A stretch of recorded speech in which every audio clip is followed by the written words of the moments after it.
یکساں civil code کیا ہے اور اس کا مطلب کیا ہے؟ ملک کے تمام باشندوں کے لیے ایک جیسا قانون۔ ہمارا یہ ملک مختلف مذاہب اور تہذیبوں کے ماننے والے لوگوں کا ملک ہے، اور یہاں لوگ الگ الگ رسم و رواج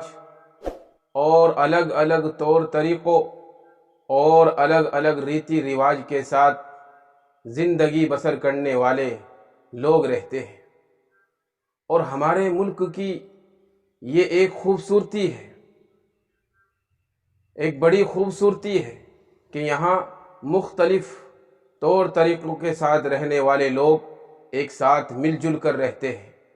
اور بھائی چارے سے رہتے ہیں، محبت سے رہتے ہیں۔ لیکن یہ خوبصورتی کچھ لوگوں کو ہضم نہیں ہوتی۔ کچھ لوگ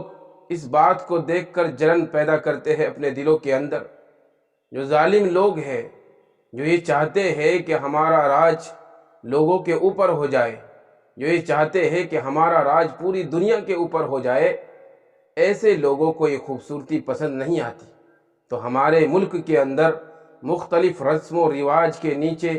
زندگی گزارنے والے ایک ساتھ مل جل کر رہتے ہیں، اور تمام لوگ اپنے اپنے مذہبوں پر، اپنی اپنی تہذیب پر عمل کرتے رہتے ہیں اور پرامن سکون کے ساتھ اپنی زندگی گزارتے رہتے ہیں۔ اب ہمارے ملک کے اندر یکساں سول کوڈ کی بات کی جا رہی ہے، اور ظاہر ہے کہ جب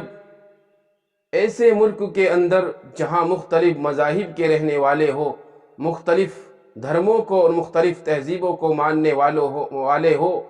ایسے ملک کے اندر جب یکساں سول کوڈ یعنی تمام باشندوں کے لیے ایک جیسے قانون کی بات کی جائے گی تو ملک کے اندر بے چینی پیدا ہوگی، اور جو لوگ اپنے دھرم اور اپنے مذہب اور اپنی تہذیب، اپنے رسم و رواج، اپنی ریتی رواج کو اپنے لیے حد درجہ محبوب سمجھتے ہیں، ان لوگوں کے لیے یہ چیز اور یہ قانون ناقابل قبول ہوگا۔ وہ قبول نہیں کرے گے ان چیزوں کو۔ جب ہمارا ملک آزاد ہوا تو اس وقت دستور بنانے والوں نے دستور کے اندر یہ بات لکھی تھی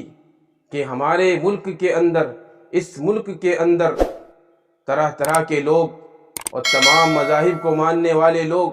الگ الگ رسم و رواج کے مطابق زندگی بسر کرنے والے لوگ رہتے ہیں۔ اس دستور کے اندر یہ بات لکھی گئی تھی کہ تمام لوگوں کو اپنے دھرم اور اپنی تہذیب، اپنی ثقافت اور اپنے مذہب کے مطابق زندگی گزارنے کی آزادی ہے۔ اور یہ آزادی کیوں دی گئی تھی؟ یہ آزادی اس لیے دی گئی تھی تاکہ ملک جڑا رہے، تاکہ ملک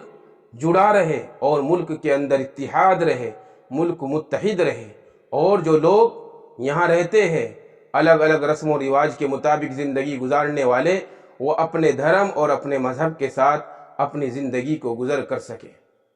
اپنی زندگی کو بسر کر سکے۔ اب جب یہ بات یکساں سول کوڈ کی بات پورے طور طریقے کے ساتھ اور پوری طاقت کے ساتھ اس مسئلے کو اٹھایا جا رہا ہے، اب اس بات سے پورے ملک کے اندر بے چینی پیدا ہوتی ہے، پورے ملک کے اندر اس سے بے چینی پیدا ہوتی ہے، اور اس ملک کے اندر جو مختلف قبائل کے لوگ رہتے ہیں، ان کو اپنے رسم و رواج سے کیسے ان کو ہٹایا جا سکتا ہے؟ اور خود ہمارے ہندو بھائی اس ملک کے اندر، جو ہمارے ہندو بھائی رہتے ہیں، وہ ایک حصے کے اندر کچھ ہندو بھائی کچھ رسم و رواج کو مانتے ہیں، کچھ طور طریقے ان کے الگ ہیں، اور دوسرے حصے کے ہندو بھائی کسی اور رسم و رواج کو مانتے ہیں، تو ان کو ایک قانون کے ساتھ کیسے لایا جا سکتا ہے؟ یہ کبھی نہیں ہو سکتا کہ ہم تمام لوگوں کو ایک قانون کے ساتھ لایا جا سکے۔ اور اس بات کو اپنے دلوں سے نکالے۔ اگر کوئی آدمی یہ سمجھتا ہے اور یہ سوچتا ہے کہ اس قانون سے، اس یکساں سول کوڈ سے صرف مسلمانوں کا نقصان ہونے والا ہے، ایسا نہیں ہے، بلکہ اس یکساں سول کوڈ سے اور اس ایک قانون سے تمام ملک کے رہنے والے باشندوں کا نقصان ہونے والا ہے، کیونکہ تمام باشندے اپنے اپنے مذہب کو اچھا مانتے ہیں اور اپنے اپنے مذہب کے ساتھ زندگی گزارنے کو پسند کرتے ہیں۔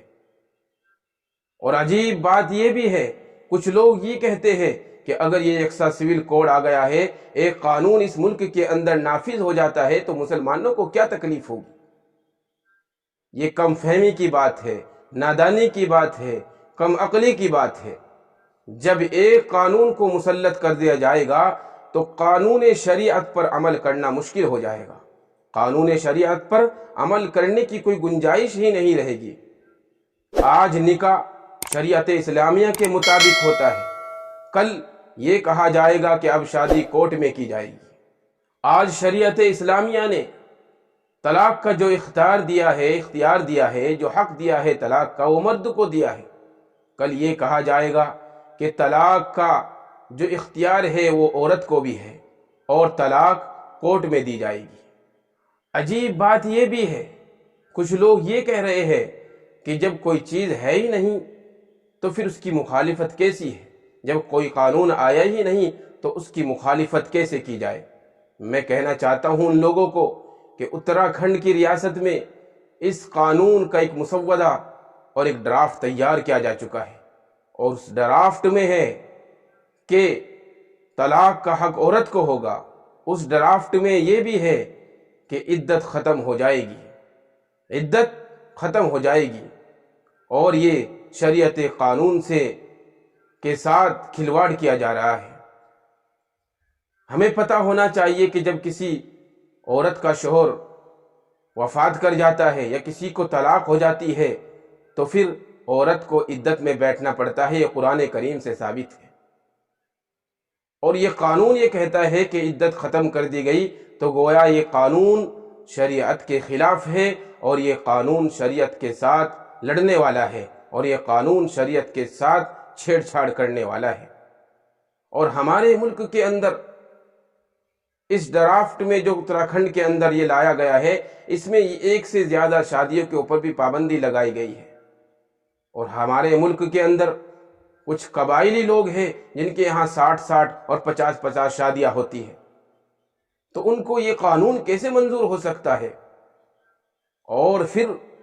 2 سے زیادہ بچوں کے اوپر بھی اس ڈرافٹ کے اندر پابندی لگائی گئی ہے، جو کھلم کھلا شریعت کے خلاف ہے اور شریعت اسلامیہ کے خلاف ہے۔ اور اسی ڈرافٹ کے اندر یہ بھی لکھا گیا ہے، یہ بھی بتایا گیا ہے کہ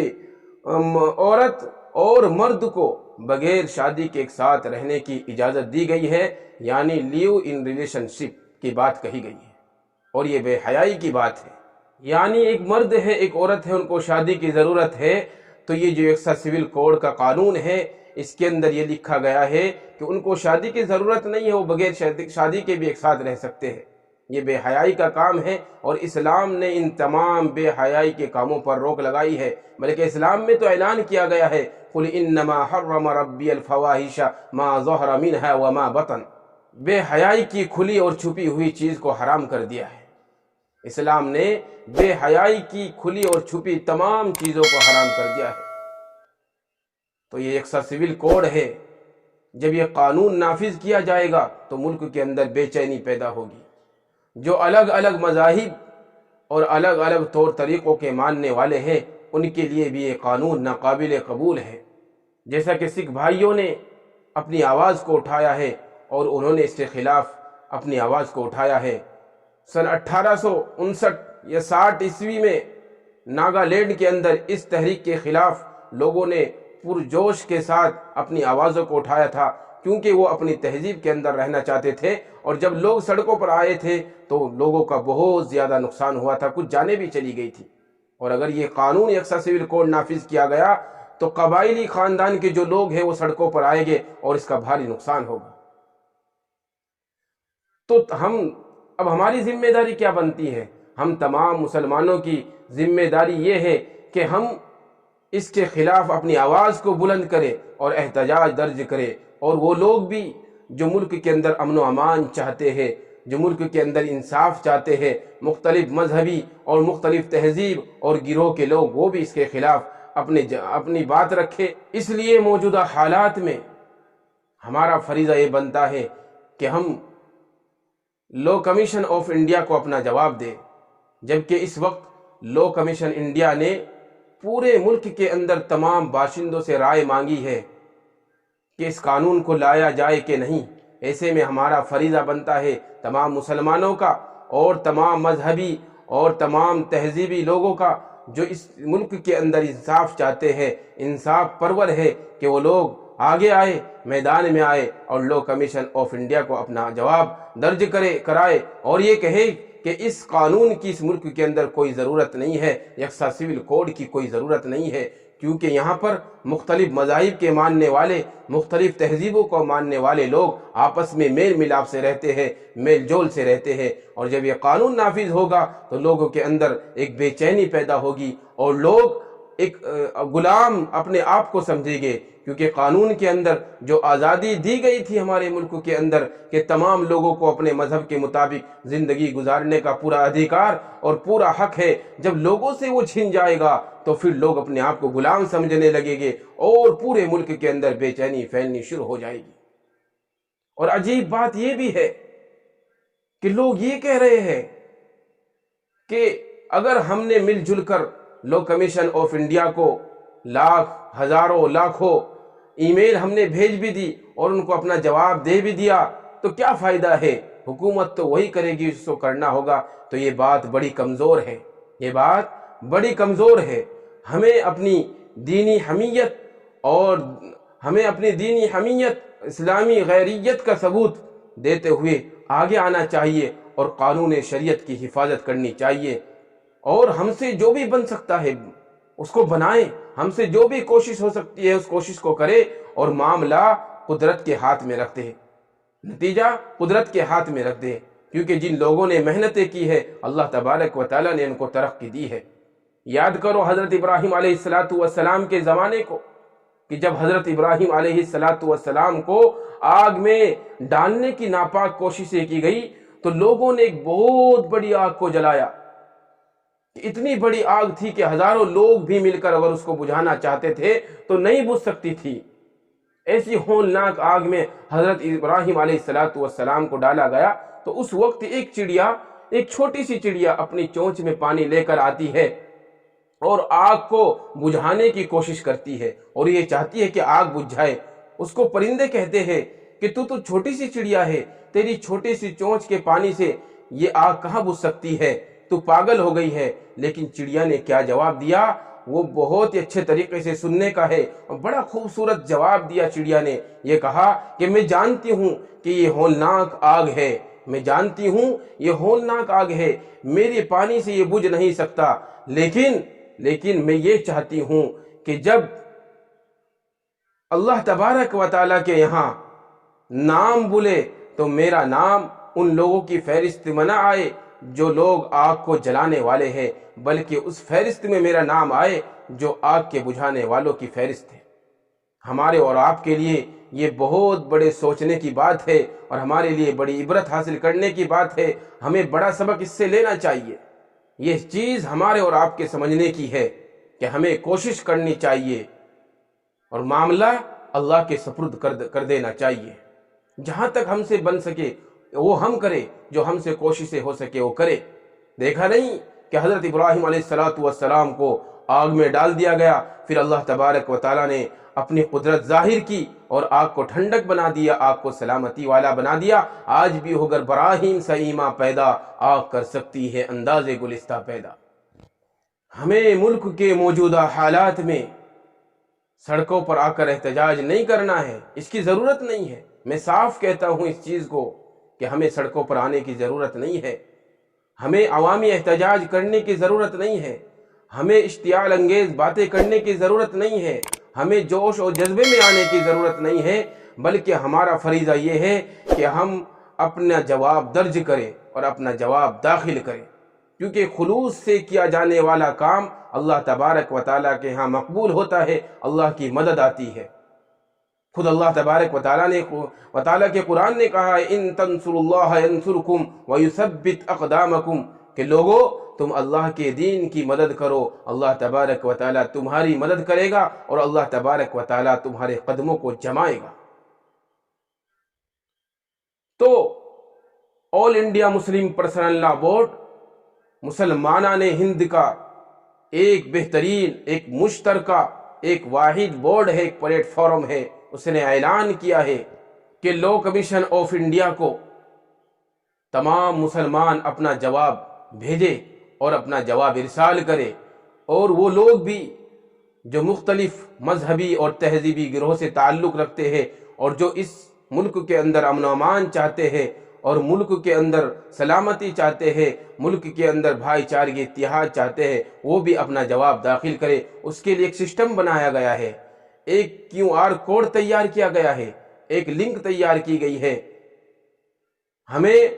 اس لنک کے اوپر کلک کرنا ہے یا پھر اپنے فون سے QR کوڈ پر اسکین کرنا ہے۔ جب ہم یہ کریں گے تو لنک پر جا کر جب ہم بٹن دبائیں گے تو ای میل کھل جائے گی اور مضمون آپ کے سامنے ہوگا، اور ہم اس پر کلک کریں گے، بٹن دبائیں گے، ای میل اور ہمارا جواب لا کمیشن آف انڈیا کو پہنچ جائے گا۔ ہر مسلمان بھائی بہن کی یہ ذمہ داری بنتی ہے کہ وہ اس ملک کی سالمیت کو بچانے کے لیے اور اس ملک کے اندر اضطراب اور بے چینی جو ہو رہی ہے اس ملک کے اندر، اس سے ملک کو بچانے کے لیے تمام مسلمان بھائی بہن اور وہ لوگ جو انصاف پسند ہے، جو ملک کے اندر اتحاد چاہتے ہیں، وہ میدان میں آئے، آگے آئے اور اس ملک کی حفاظت کرے، اس ملک کے دستور کی حفاظت کرے اور اس ملک کے قانون کی حفاظت کرے۔ اس ملک کو بالکل بھی ٹوٹنے نہ دے، یہاں کے بھائی چارے کو بالکل بھی ٹوٹنے نہ دے، بڑے اتحاد کے ساتھ، بڑے اتفاق کے ساتھ اس کام کو انجام دے اور لا کمیشن آف انڈیا کو اپنا جواب ارسال کرے، اپنا جواب بھیجے۔ ایک بار پھر سن لیں کہ ہمیں سڑکوں پر نہیں آنا ہے، ہمیں اشتعال انگیز بات نہیں کرنی ہے، ہمیں جذباتیت سے دور رہنا ہے، بہت دور رہنا ہے، اور ہمیں اشتعال انگیز باتیں نہیں کرنی ہے، بلکہ پوری ذمہ داری کے ساتھ اور پوری خود اعتمادی کے ساتھ اپنے جواب کو داخل کریں اور گورنمنٹ پر اور لا کمیشن آف انڈیا پر